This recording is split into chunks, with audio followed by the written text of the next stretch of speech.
morning. Welcome to another Ashram Talk session. Good morning, Abhimanyu. Thanks for joining us today. Thank you so much, Sienna. Yeah, we're really excited to have you. And today, the title of our class is called The Pinnacle of Success, Cultivating Freedom from Reward-Seeking Behavior. When I read this topic, I was like, okay, I think this is for me. I need to hear this class. Maybe a lot of us felt that way, but for those of you who don't know, Abhimanyu is a mental health counselor. And obviously, you're also someone who has a spiritual practice yourself. So, I guess I wanted to ask you just to set the tone for what we're going to talk about today.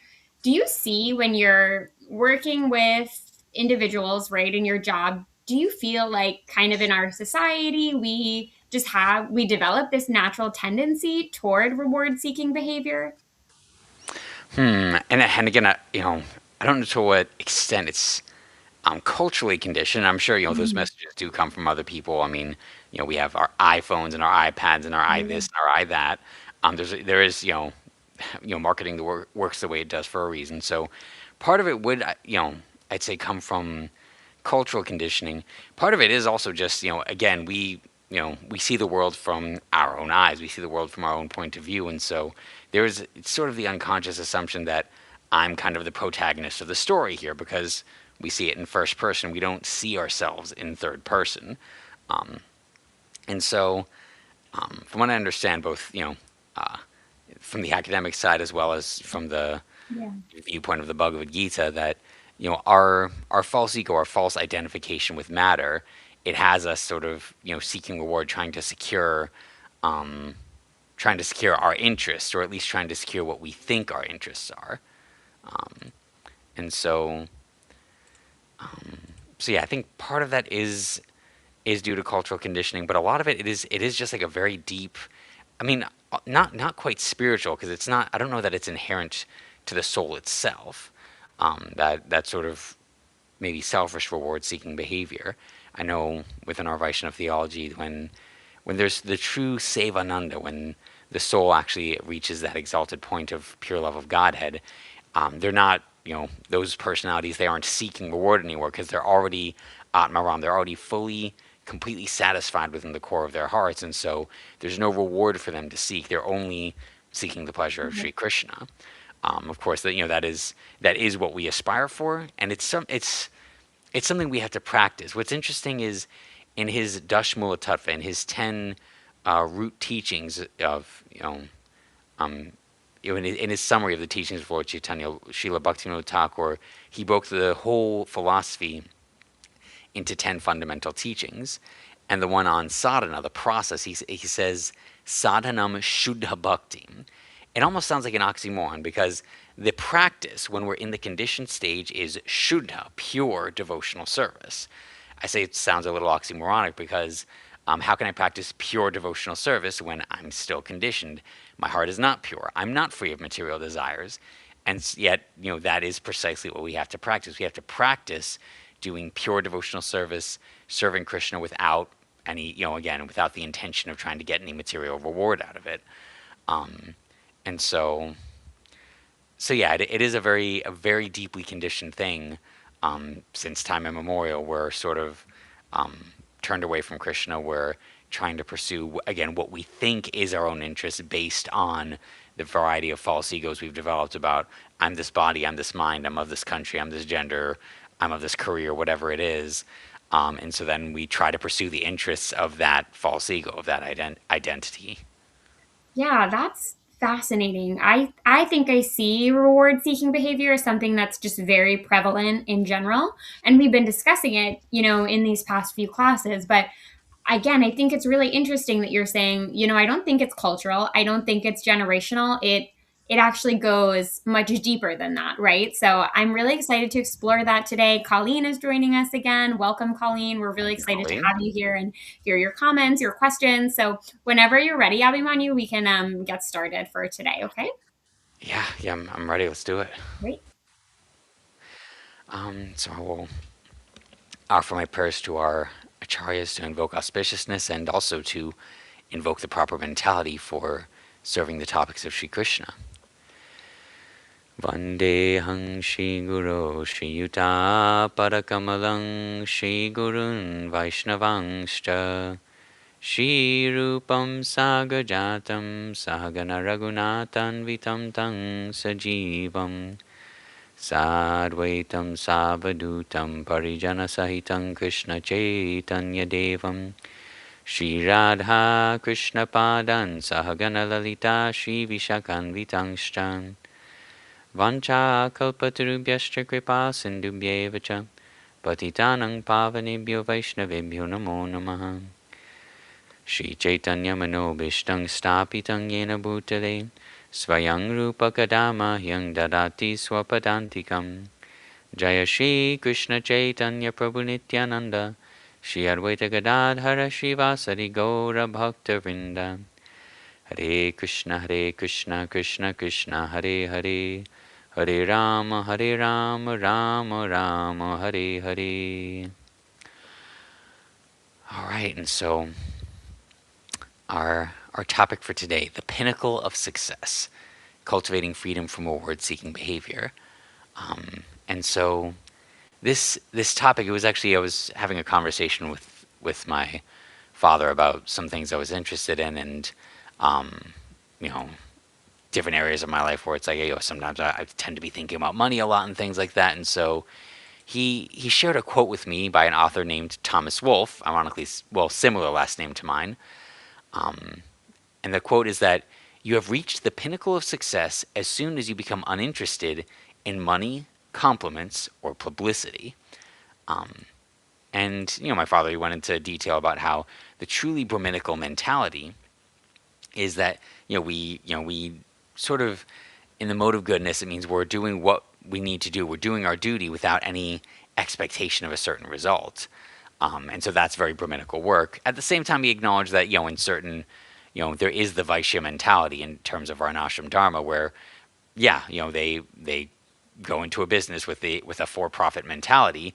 And the way it's purified is that even if it's for profit, still the idea is whatever service, whatever goods we're giving, we do it with the idea that this is going to be, whoever I'm selling to, it's a good product. It's going to be beneficial.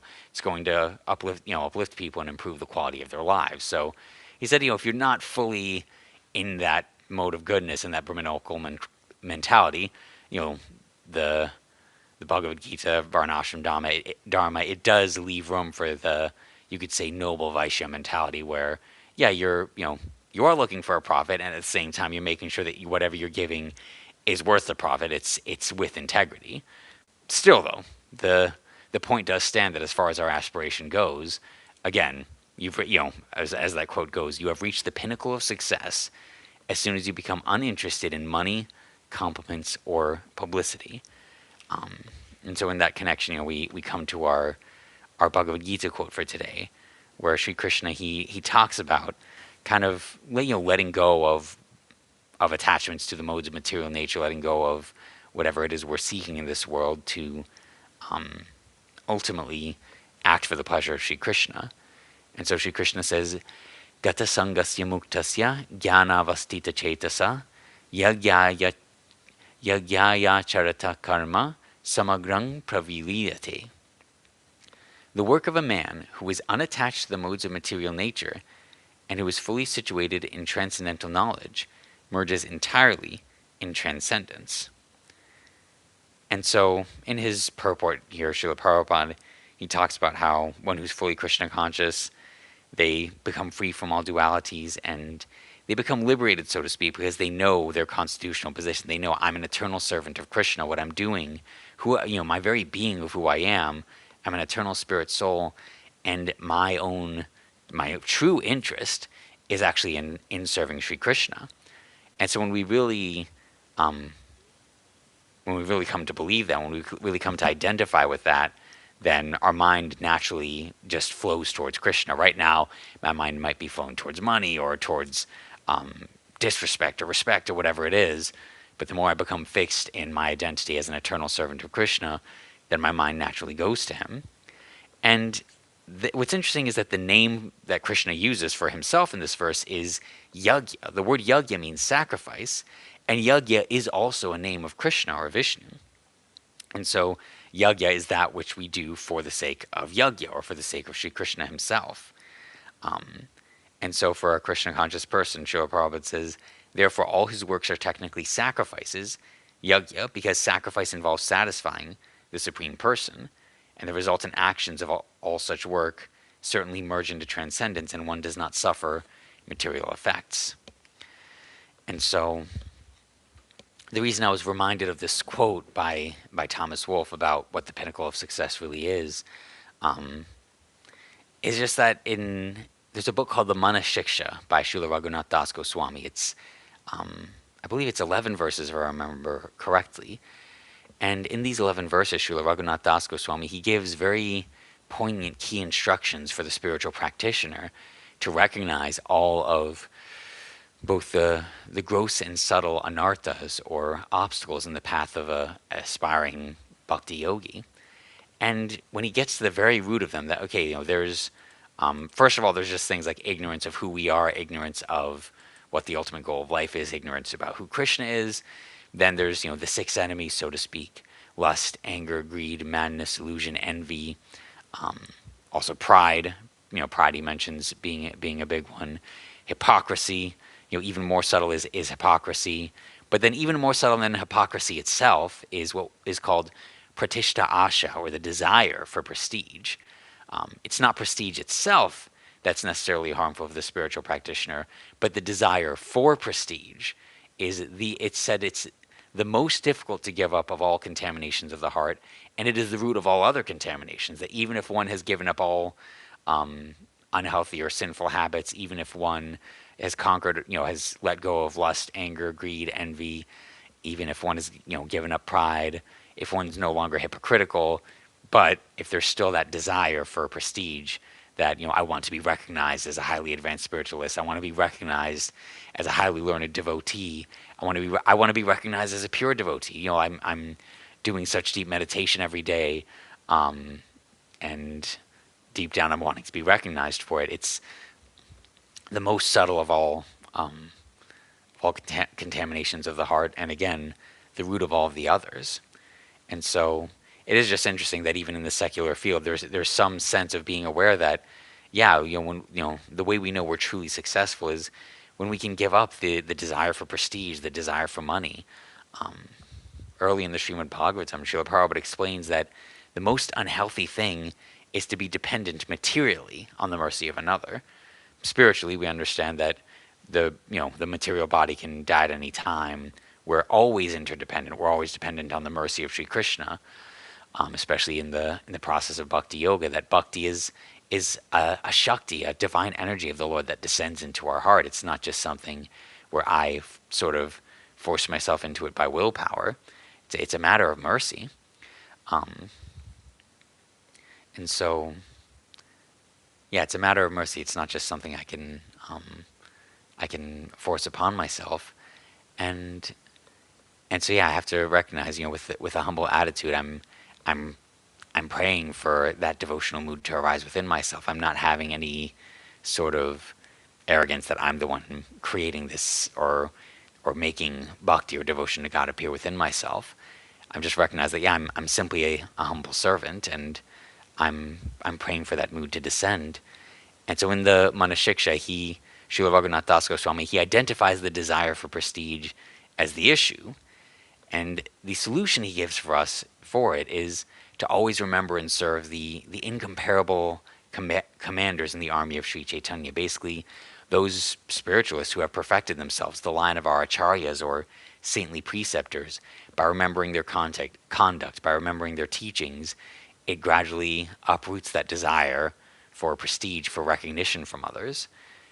Because if we allow that desire to stay, and if, even, again, I'm maybe chanting the Hare Krishna mantra, I may be waking up early in the morning, I may be studying the Bhagavad Gita and other similar scriptures very, very dutifully, but if I'm still maintaining that desire for prestige, that desire to be recognized as a great devotee, or recognized in whatever capacity I'm wanting to be recognized in, then gradually, we may start to develop all sorts of hypocrisy, all sorts of pride, anything to try and protect that desire for prestige, anything to try and maintain a good image in the eyes of others. And gradually, for the sake of maintaining that good image, we start to give up honest behavior. We start to, again, when we meditate on the objects of the senses, then attachment develops, then lust or the desire to enjoy it develops. And so that from that desire for prestige, I may have a desire that this person should respect me a certain way.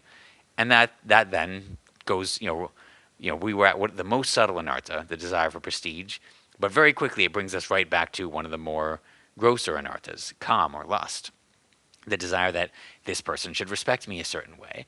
And then if they don't, then from kam comes krodha, anger, and now we're swimming back in the lower modes again. I'm angry that this person doesn't respect me the way I want them to, and now because I'm angry, my intelligence is getting bewildered, my good memory is falling away, and now I'm losing focus on my spiritual practice altogether. And so yes, materially speaking, it's the most unhealthy thing to be dependent on the mercy of others. And so one of the most overt ways is, well, we become dependent on the mercy of others, financially. Part of the way society is set up is that we tend to get into debt very early in life. And if we're not really aware of how it works, then we can just build up debts and build up debts. And then we become very, dependent on the mercy of others because we're in so much debt. It's a very practical example. Or, even if we're living under someone else's roof, it is, we do have to accept that, okay, if I'm under someone else's roof, then I have to be willing to respect the rules of their home. And so that can be, a form of material dependence, and that can sometimes lead to conflicts within homes if somebody's not well aligned with that situation. But then again, the more subtle form of being dependent on the mercy of others is, again, if I have that desire for prestige, or in the more maybe colloquial terms that's put in that quote, the desire for, what was it, compliments or publicity. Again, our acharyas, they use the word pratishtha, the desire for prestige, and here this author is putting it in terms of compliments and publicity. If I'm dependent on that, if what I'm doing, even as a devotee, maybe it's giving a class like this, or leading a kirtan, or I'm doing the arti at the temple, I'm cooking, maybe I'm cooking the Sunday feast or whatever it is. If I'm, I may be I may be serving very avidly, working very hard, but if I'm holding that hope that I'm going to be complimented, or I'm going to get recognition as a really great chef, or a really really scholarly speaker, or whatever it is, I may get what I'm looking for, and I may feel happy when I get it. But of course, I may not get it for any reason. One person may say that I salted it perfectly, and another person may say that I terribly oversalted it, and now their kidneys are hurting. Or somebody may say, oh, there's no salt in this at all. One person may say I fed them too much, another person may say that they may as well have fasted. Getting a little extreme here, but the point is we can't please everybody. And so the more dependent we are on getting compliments, getting publicity from others, then gradually, and especially if our endeavor is motivated by money, then gradually the true potency for what we're doing is lost. I believe in psychology, it's the overjustification effect. When, specifically when money is tied with something that a person already loves, then not always, but sometimes this overjustification happens. Overjustification effect happens where pairing money with something that we genuinely love then decreases our motivation for the thing that we love. And it's a bit bizarre, but I know they found it sometimes with children where if they try, a kid loves something, and maybe the kid had like a uniquely, like, be a prodigal talent in that thing, music, art, whatever it was. And then if, it's like, okay, well, now do these paintings and then you'll get paid a lot of money, then that kid or that person would gradually just, they would lose the juice. They would lose the creative passion because, again, it wasn't about money to begin with. It was just an expression of their heart and soul. And so we have to watch out for that over-justification effect. If what I'm doing is truly, it's just for the money, or more subtly, if I'm doing it so that people will compliment me so that I'll get some reputation, then, I may find that it's not so juicy, it's not so sweet anymore, because, when it doesn't come, then I become frustrated, and ultimately I'm not in control over who likes what I do. I know a lot of my work I do with my clients, it's letting go of the sort of expectation of a certain reaction from somebody else. We obviously we try to, we put our best foot forward. If we're trying to serve someone, we try to please them as well as we can. But ultimately, I'm in control over my endeavor. I'm not in control over how the other person feels about my endeavor. There may be many factors that influence how a person feels about me, and I may have some influence. Again, if I have a very respectful and nice service attitude, naturally a person may be endeared to me, but I'm not in control of that. And it's interesting that in the modern psychological field, the word codependency is used a lot, and you know, I feel it's important to mention it's not an official clinical term. It is talked about often, and I do address it with my clients, but at the same time, there's no official diagnosis or clinical term of codependency, and there's not even such a strictly nailed down definition of it. It's sort of loosely termed as either being attached to others, having dependence on you, being too attached to the idea of being dependent on others, being too restrictive in how you express yourself. These are general ideas of what codependency is, but it's not an officially even defined term or diagnosable term. But a lot of what's generally understood as codependency involves, you know, it can involve trying to control others by our very nice behavior. That, well, okay, if I'm nice enough to them, then they'll approve of me, and then I'll feel okay with myself. Because if they don't approve of me, I don't I don't know who I am. I don't know how to feel secure in myself if somebody isn't telling me that I'm okay. So I try to serve them. I try to bend over backwards. I sort of neglect even asking the question of what do I want or need, in hopes that this person will be pleased with my endeavor.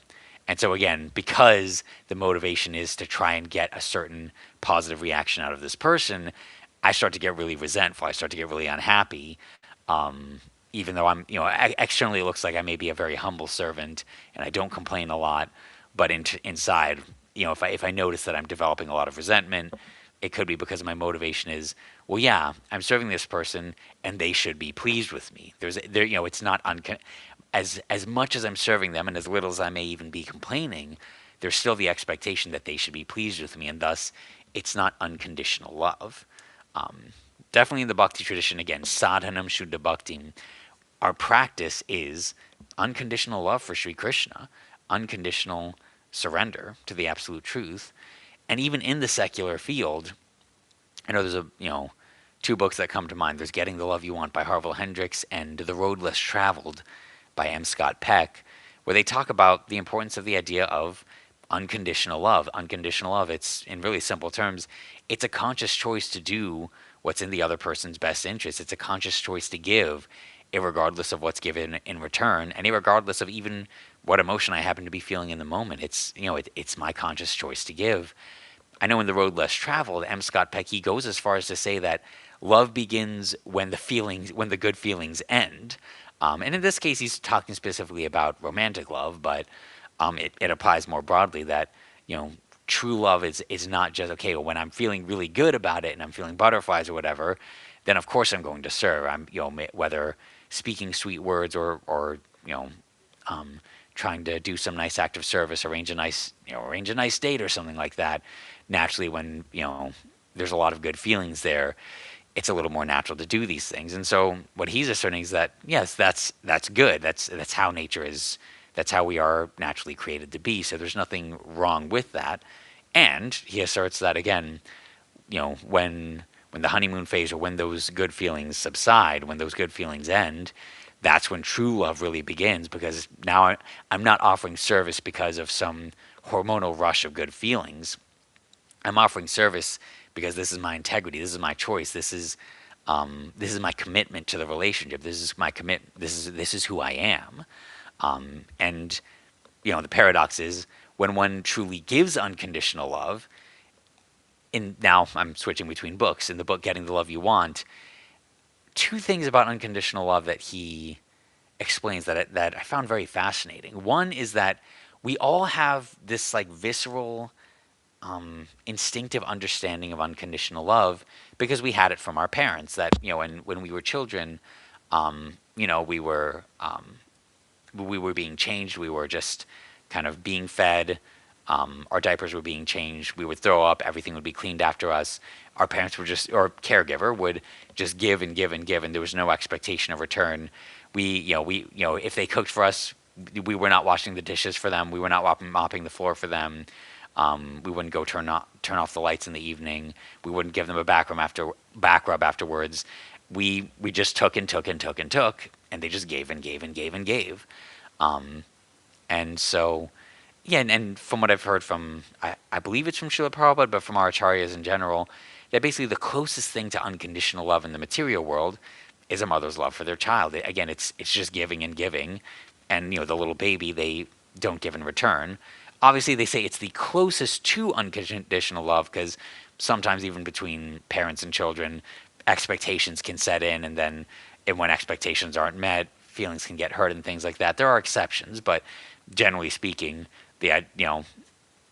most parents are just going to give without, even if they're upset of not getting something in return, they're still not going to hold too hard to that expectation, even if that expectation arises.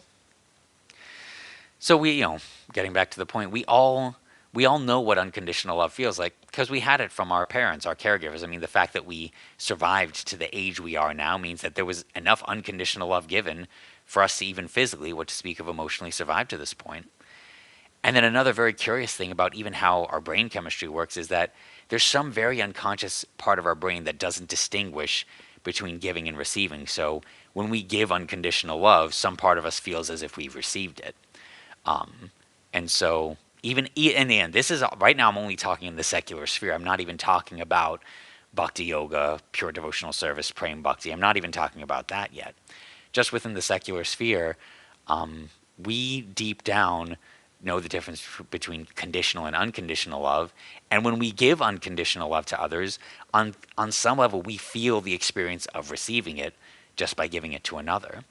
And so, this definitely applies in the material sphere, that whatever I'm giving, let me give it without the expectation that the person's going to compliment me for it. Let me give this without the expectation that I'm going to become a renowned public figure, that I'm going to get some reputation from it.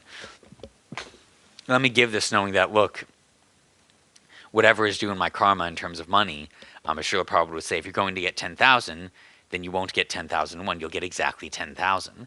Whatever is going to come to me is going to come by the will of the Lord, whether it comes by, working a regular 9-to-5 job, opening a business, some sort of, inheritance comes my way, whatever it is. There are so many ways that Krishna, if Krishna wants us to have money, Krishna will send money. And if Krishna does not want us to have money, then we may, put all the endeavor in the world and money won't come. So by recognizing these simple truths, that I am responsible for my endeavor, that is the choice I do have. And at the same time, it's just a simple fact that I don't control the outcome. I don't control for sure how many clients are going to come this week. Am I going to get to keep my job? Will I not get to keep my job? Obviously, if you're hired, then it's a question of, I'm not entitled. I'm not guaranteed that I'll have my job tomorrow. If I'm working independently, well, at least I know I'm not going to get fired, but I don't have a guarantee that clients will come. So it's recognizing that I put my endeavor in, and then the results are given by Sri Krishna, through the material energy, through our karma. So I have to remember this simple ontological fact, and thus just recognizing that, my endeavor is not the direct creating cause of the outcome, whether that's money coming, publicity. I'm not in control of those coming. And so by accepting that I don't have control over that, I can gain freedom from it, and then, I can start to act in the mode of goodness of doing my duty because it's who I am, because it's the right thing to do, and ultimately doing it for Krishna, knowing that, as an eternal spirit soul, as a servant of Krishna, I'm meant to offer my gifts to Sri Krishna. I'm meant to offer it as a service to him, to propagate his message, to encourage others to inquire deeply, and ultimately to take shelter of Sri Krishna's lotus feet. And so it's this unconditional love, and then to, again, tie it spiritually, sadhanam shuddha bhaktim. My conditioning, because, and I think I've talked about this before, that as a conditioned soul, I am conditioned to my material egos. I'm conditioned to my materialistic desires that are based on material bodily identification. So the desires for money, compliments, publicity, prestige. These desires will arise. Again, the fact that I have a material body means that my conditioning is not done yet. Um, the subtle body, the subtle body is what creates the physical body. With the way I behave in this life, it sort of creates the impression in my subtle body, and then in the next life, those impressions in my subtle body lead me to take birth in the womb of a mother that will then create a suitable gross body for the mentality that I've developed in this life and for the karma that I've performed. And so with this in mind, yes, my conditioning, it dictates that these desires will arise, and I have to sort of recognize that, what was it? I think it was maybe at the end of the second chapter of the Gita where Krishna says that, I believe, a sage of steady intelligence, um, the desires for them are it's sort of like rivers going into an ocean, that the rivers keep pouring in, but the ocean is undisturbed. And so similarly, for one who can, those desires just come in from the mind, from ancient conditioning, from this life and previous lives, but they're able to just recognize, okay, those are conditioned desires. Those desires are not who I am as a soul. Um, so I have to willfully not let those desires dictate my action. I as a soul have to consciously choose to offer my service to Krishna. And again, externally, that may be doing some of the same things. I may, as a devotee of Krishna, I may still go get that degree. I may still go work my job. I may still take care of my house, but it's with the mentality that this is not my house. This is Krishna's home. And the Bhakti Yogis, one of our main practices, is we establish the Murti, the deity of Sri Krishna. And the ideal process is that it's not just say buying a Murti of a statue of Krishna and putting it in the home, but actually having a very pure and advanced devotee come and do pran pratishtha, actually install the deity in the home, and then serve the form of Krishna that has come in contact with the senses of a pure devotee. And so I need to willfully choose to do what I'm doing with a favorable attitude to Sri Krishna. Anyabhilashita shunyam jnana karmadya navritam. Pure devotional service, it's free of any ulterior material motive. I'm not doing this for money. Again, jnana karmadya navritam. It's not covered by the desire for material benefits, not even covered by the desire to go to heaven, not even covered by the desire for liberation from birth and death. So there's a lot of what pure devotional service isn't. I'm not doing this so that you'll like me. I'm not doing this for reputation. I am doing this anukulyena Krishna anushilanam. I'm doing what's favorable for Krishna, for Krishna's pure devotees. I'm doing what's favorable for the message of Bhagavad Gita, for the propagation of the Bhagavad Gita as it is. Anukulyena Krishna anushilanam. And it is, bhakti is an active process. It's not just an idea. It's a cultivation of activity with the body, with the mind, with the speech, and gradually a cultivation of devotional moods that are following in the footsteps of Krishna's pure devotees. Krishna anushilanang bhaktiruttama. That this is uttama. The word uttama, we generally translate it as first class. And if you break down the Sanskrit, ut means above or transcendental, and tama, like tamagun, darkness, ignorance. So uttama bhakti means that bhakti which is completely transcendental to the modes of material nature, to the mode of ignorance. And so it has to be, we have to actively, in our conditioned state, practice serving Krishna with no ulterior motive. And even if we notice those ulterior motives arise in the mind due to our prior conditioning, we willfully take shelter of our spiritual master and Krishna even within our mind, and we pray to have this desire removed from our heart. Again, we remember and serve those pure personalities who will banish the desire for prestige from our heart. And one pastime that I will give to illustrate the power of such unconditional love, such pure devotional service, before we pause for questions and comments. There's a history which I've heard from my spiritual master about the Emperor Akbar and I believe his minister Tansen. Emperor Akbar, he was a Muslim, and his minister Tansen was a Vaishnav. And so at one point Tan said, "Oh, I'm going to Vrindavan to visit my spiritual master, Sri Haridas Goswami." And Akbar said, "Oh, can I come with you to see him?" And Tansen said, yes, of course you can come with me, but you cannot come dressed as a king. You must dress as an ordinary person, then we will go. And the king said, yes, no problem, I will come with you. So Emperor Akbar, dressed as an ordinary person, went with Tansen, and they went to Vrindavan. And when they approached Haridas Goswami was by himself, and he was fully absorbed in doing kirtan of Sri Krishna. He was singing and glorifying Sri Krishna, and it was just him. He was not, there was nobody else with him. He was just in pure devotion, singing for the pleasure of Sri Krishna.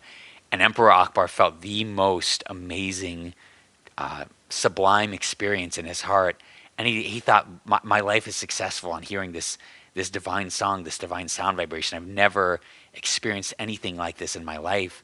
And he was just amazed, as they were going back to the kingdom. He was talking with Tansen. I've never heard anything like this in my life. And he said, hey, you're his disciple and you're a very expert singer. Can you sing this for the court? And Tansen said, yes, I can sing this song, the same song for the court. And so Emperor Akbar, they arranged for the court to gather. And then Tansen, again, he was a very expert singer, a disciple of the same Haridas Goswami. And Tansen, he very melodiously, very expertly sang the same devotional song in the assembly of the court. And this time, Emperor Akbar, he felt, wait, something's wrong. I don't get it.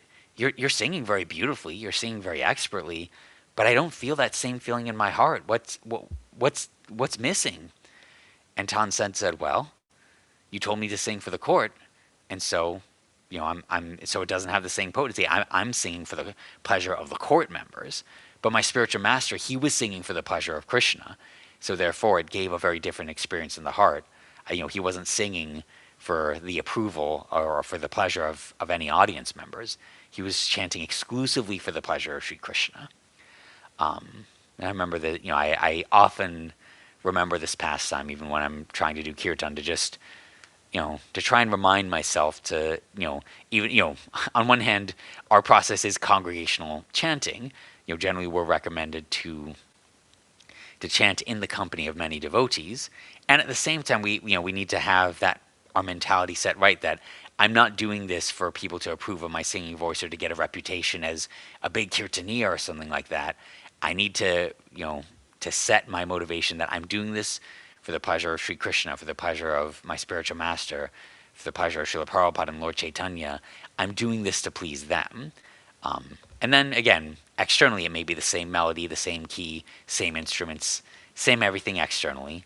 And and it's just that unconditional love, that I'm doing this for the pleasure of Krishna. And, people may praise and approve of me. I may get a whole bunch of corrections of, oh, you held that note too long, or your voice was raspy, or I think you're totally arrogant, or whatever. Any amount of compliments or criticism may come, and we simply have to accept that that's not in my control, and that is not my motivation. I need to make sure that's not my motivation in rendering any service and in singing kirtan. With that, I will pause for any questions or comments on the topic.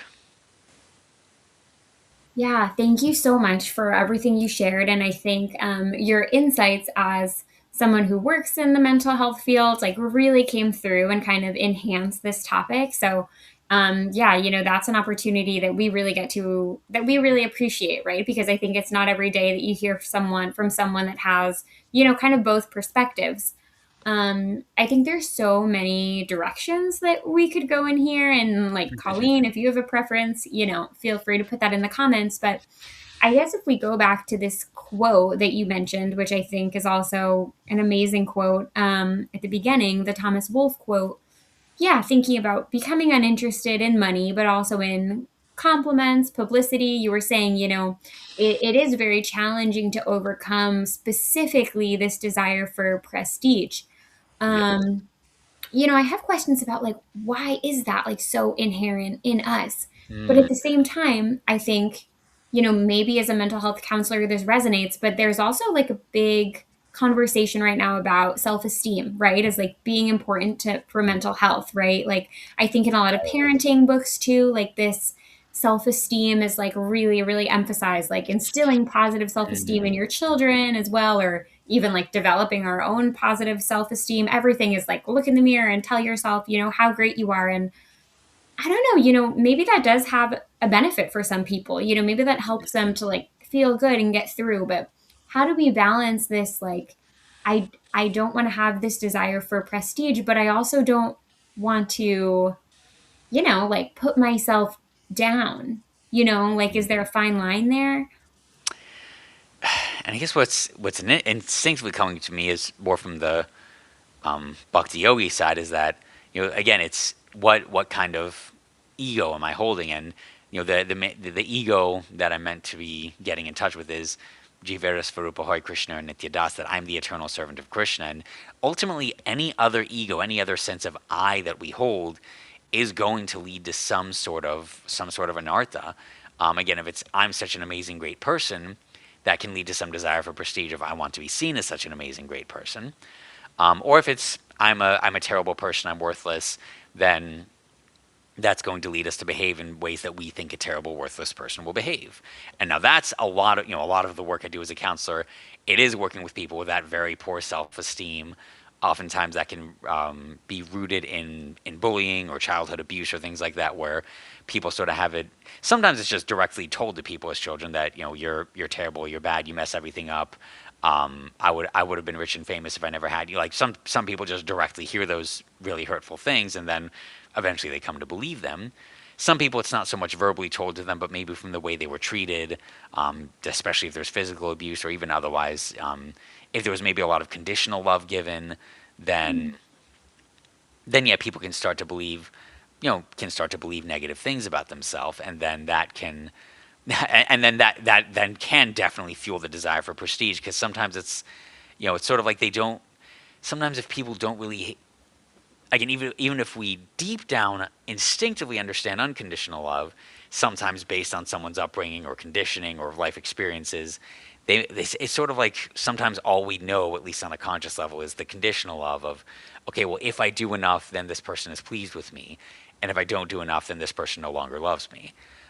That may be their perception of the other person, or in some cases, that genuinely is the kind of relationship they had with that person. Obviously, there's all kinds of varieties of relationships that go right and go wrong in this material world.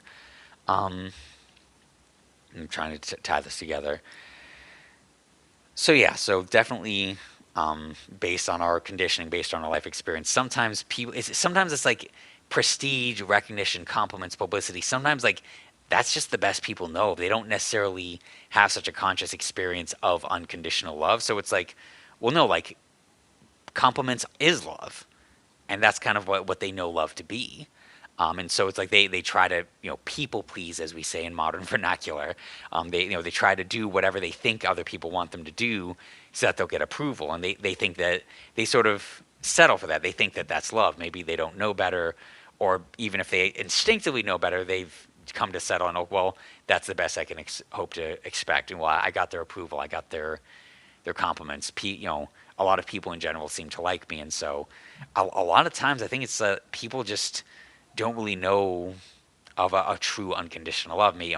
For those of us who have actually come in contact you know, with pure devotees, we actually have some experience of someone who just sees through all of our conditioning and really loves us unconditionally, and they touch on the nature of the soul. Again, deep down, we know that unconditional love is what we truly need, and ultimately, when somebody gives us that unconditional love, it sort of sparks that within us.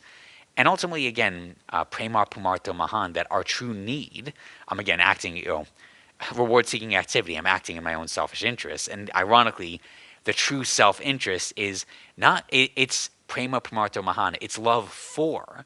And what's interesting is that our primary need, it's not love from. It's not even love from God or love from someone else. Our prayojan, our necessity or our goal, it's unconditional love for Krishna, because fundamentally, Sukhridam Sarvabhutanam, we are eternally, at every moment, throughout all phases of time, receiving unconditional love from Krishna.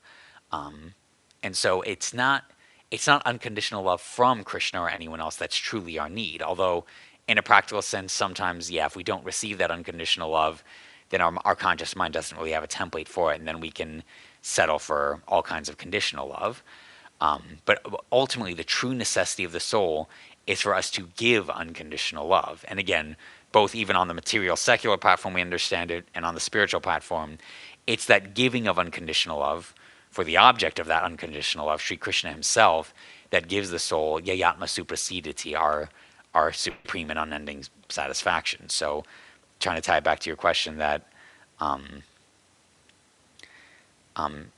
you remind me what exactly was your question? That Yeah, like I think I was just wondering, like, is there a fine line between I don't want to have this desire for prestige, but is self-esteem important, or like, but I like I also don't want to, like you said, like treat myself like, oh, I'm this just like totally worthless yeah, person, because that's not maybe not helpful either. I don't know. right. Right. So, see, I'd say the balance in that is, like my worth is as an eternal servant of Sri Krishna, and again, the word Maya means illusion. I may be mistaking where I think my worth is supposed to come from. Again, in the compliments Yeah. and publicity of others and the approval of others, but my worth is as an eternal servant of Krishna. Krishna did create me, and so if I'm going to say God is perfect, then Krishna, he made me as I am. God didn't make a mistake in making me. And so that can be where my sense of worth comes from. That God loves me unconditionally. God created me as I am for a reason, even with my flaws. Still, He made me the way I am to have the journey I'm supposed to have. He made me the way I am for a reason. So the soul itself is pure. The soul is not worthless, dirty, whatever it is. And so I need to remember again. I'm an eternal servant of Krishna. I'm an eternal spirit soul. And so that's I believe that is where the sort of healthy balance between desire for prestige on one end and just like self-esteem down through the floor, feeling terrible about oneself. That's you could call it you could call it the middle ground, but it's more like the above ground of, again, actually just having the correct Yeah. identification of self. Yeah, the above ground. Yeah, I like that. Like, you are valuable, and you have this worth, but like reframing that. But like, this worth is not coming from, publicity or compliments. It's coming from a different place. And we discussed this with Hari Priya in a different class, and she said something like, it doesn't mean, don't do anything, like get the job, right? Or get the degree, whatever your personal goals are, but Yeah. or but maybe don't be attached to those outcomes, and make sure that you are offering those results, right? Like, pursuing these things, but it's about that important mentality shift. Yeah. Yeah, but this has been really interesting, and I think like, yeah, I think mental health is important in general, and I think especially for spiritual practitioners, we're diving into all of these topics, and it's important to always have those considerations as well. So we really appreciate you, yeah, that you can contribute your own perspective as well as someone who works in this field. And yeah, this has definitely been a really enriching discussion. So thanks so much for taking the time and for being here. Thank you so much for all of your questions and participation. Thank you so much. Yeah, and I wanted to mention, if anyone is interested in this topic, or if you have other questions for Abhimanyu, in the spiritual sphere, or in more of a psychological secular sphere, we do have a new WhatsApp community group, which is open to all of our community members, right? Team members, listeners, audience, anyone who's interested in these topics. So the link is in our YouTube bio. We'll post it later in the comments today as well, but it's definitely a space if you have specific questions for speakers, or anything you want to ask or reflect on. We would love to see you in that group and connect with you there as well outside of these regular classes. So anyone is also welcome to join that. And we look forward to seeing you again on Monday at 7:30 p.m. Yes. Okay. Thank you. Bye. You will.